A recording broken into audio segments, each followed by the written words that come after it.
Good morning, everybody. Don't worry, Maria Jose, I'm a member of the faculty of online university, and I also have always problems with technology. Don't worry. Well, good morning. These years of economic downfall, everybody's talking about innovation and entrepreneurship, and the fact is that entrepreneurship matters, but I think that it is not an easy friend. A lot of studies show how countries with higher, countries with higher ability to start new businesses are also the countries which obtain a better economic performance. As a result, there is a close correlation between entrepreneurship rates and income levels all around the world. Well, in this environment, the higher education institutions are facing up a new and complex mission: business incubation and entrepreneurship education as central academic activities. So, universities nowadays, I think, are building strategic links with industry, spinning off scientific knowledge, and giving support to the entrepreneurial success. It's a so-called a sort of academic capitalism. In fact, higher education institutions are becoming a key piece in the innovation system in each country. Well, take a look to the recent experiences. These experiences are telling us that entrepreneurship is a risky business, also for the universities, because brilliant ideas, or I think maybe it's better, a lot of students with brilliant ideas are not enough. And because no single model of spinning off is prevailing nowadays. The success usually depends on a complex network of relationships, a culture of networking both inside and outside the institution, and inside and outside the region. And it's necessary also that an innovative milieu be accompanied by a lot of time, talent, experience, systemic hard work, and a lot of luck. Well, let me begin talking about the policies and the outcomes. These experiences show us that the science parks are especially attractive for larger firms when they are located in dense urban agglomerations and when they are linked to a research university. And the best practices, the best results also occur when the science parks, or those science parks, are involved in a networked learning region. And also, in the case of the business incubators, the best practices and results arise from a combination of a wide provision of services and an appropriate location. And that networked incubators are those which facilitate the relationships and opportunities outside, inside the regions, and also outside the region. Moreover, a recent research of the Professor Maleki for the Organization of Economic Cooperation and Development show us that universities are more involved in spinning off founded by researchers than in tracking the entrepreneurial activities of their graduates. This research tells us also that regional policies usually do not help the universities, the involvement of universities in entrepreneurship. And most of small and medium enterprises do not look to universities as a primary source of information or as a primary source of technology. Well, furthermore, sometimes innovation policies are damaging the interaction of universities with the business sector. Why? Because sometimes these policies fail to support interfaces to innovation-related resources and information from outside the region, and in this case, also inside the region. Because they are not looking usually, or they are not paying attention to strategic areas of the firms in which they often are not aware of their own deficiencies. And because the technology transfer or diffusion is often only informal, and the benefits to small and medium enterprises are emerging more from long-term and iterative relationships with academics than from formal commercialization activities. Well, let me talk a few minutes about entrepreneurship education. In the last research of the Global Entrepreneurship Monitor, there is a general perception among the experts that the link between entrepreneurship education and entrepreneurial activity does exist. In fact, does exist, but this positive effect is lower than expected. And the principal question is the quality and efficiency of the educational programs. Why? Well, we know that the higher the level of education is, the higher the propensity to set up their own business also is. But each country seems to have its own path.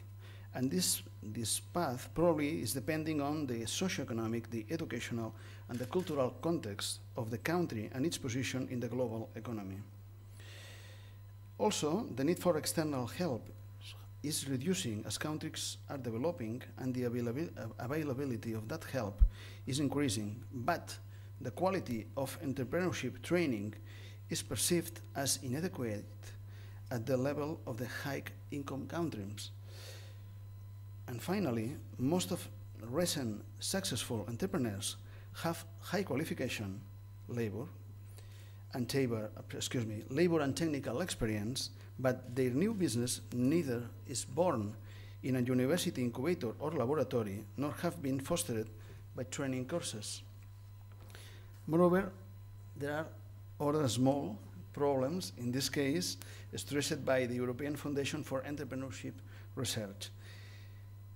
This institution is telling us that the size and diversity of entrepreneurship education have grown dramatically in recent years.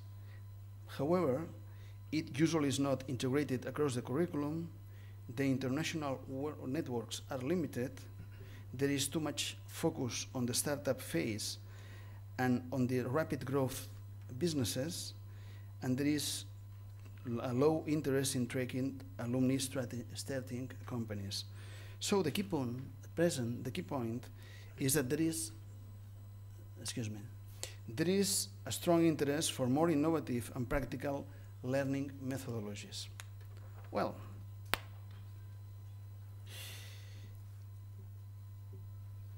what are the consequences of financial crisis on entrepreneurship? Well, the optimistic view is that entrepreneurship is a mechanism of resources reallocation and of replacement of obsolete by promising new activities. But there is a serious risk in public policies, what we call the adverse selection. We have to take into consideration also other consequences. On one side,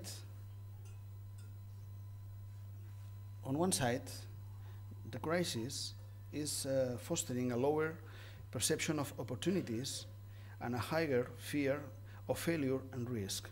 But on the other side, there is a push of jobless in highly qualified labor, and there is an open window for opportunities to implement based on new ideas and new forms of organization.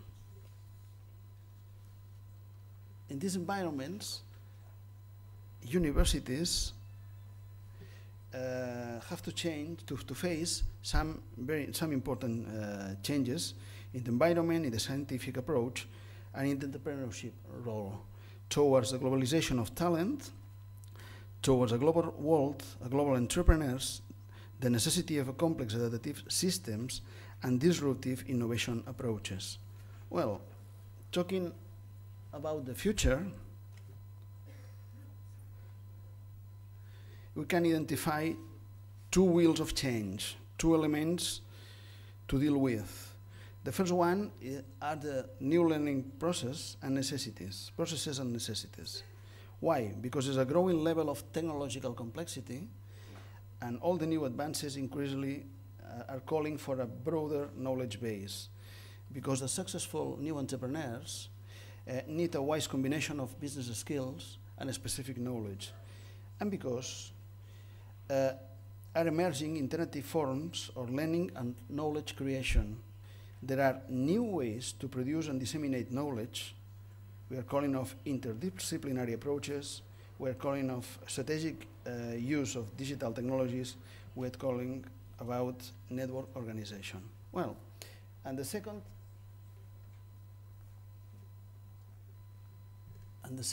element, I think that it's a new economic and social environment. Incubators and entrepreneurs will be increasingly part of regional or global networks. We have to face several new profiles of entrepreneurs. On one side, the digital entrepreneur. We have to deal with the entrepreneurship and the virtual communities and global entrepreneurs. On the other side, we have to deal with social entrepreneurs focused on global problems with different motivations. We have to take profit of the opportunities arising from the strategic use of internet technologies to create value, to create new markets, new opportunities, and also we have to face new forms of work and business organization.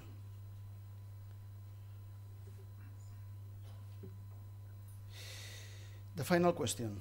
In this changing environment, is there still a role for universities? I think so, but the final question is why? I think there is a necessity to improve the educational programs for entrepreneurs. I think we have to take into account other different events, as the fact that high growth economic activities usually are the closest to science, and these activities are the one with higher social qualities. I'm talking about salaries. I think that there is an opportunity of intermediating between universities and the commercial world, and the universities have a long tradition of connection with industry. There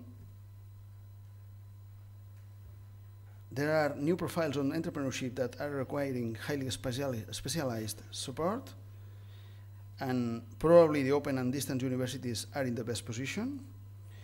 Universities already are entrepreneurial environment, and finally, two last comments. On one side, do we need to construct different identities among our faculty to encourage these academic entrepreneurs? On the other side, sometimes I feel that universities forget that these successful entrepreneurs are our alumni, our graduates. As a consequence, my proposal for the workshop is two topics. The first, the role of online and distance universities, entrepreneurship, education and business incubation. Why and how? The second, the adaptation to a new economic, social environment. Okay. That's all. Thank you so much.